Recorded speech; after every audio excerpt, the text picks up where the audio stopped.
Siz heç balıq bürcü sevmirsiniz. Bilirsiniz balıqlar necə sevir? Bilmirsiniz. Balıq bürcü dəniz kimidir. Xəyanət gördükcə arxaya çəkilir. Balıq bürcü limansız bir gəmidir. Balıq bürcündə olan insanlar sadiqliyindən, sevgisindən bilinən, duyğusundan seçilən insanlardır. Bir balığın həyatda ən böyük təsəllisi onun sadiqliyidir.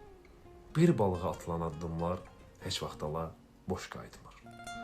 Balıq bürcündə olan insanlar göz yaşı kimidir. Saf və təmiz. Dostluqda, sevgidə və cəsarətdə.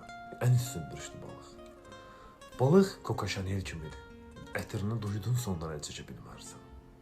Ən ağıllı, sadiq, prinsipial insanlardır. Allah o gündən bizi qorusun ki, balığın qəzəbinə duş gəlməyək. Balıq həyatda güclü qisas almağı da bacarandır, amma qıymır. Uşaq kimi bir ürəyi var. Qəzəbli olar, diri zəhər olar, amma ürəyi tərtəmizdir.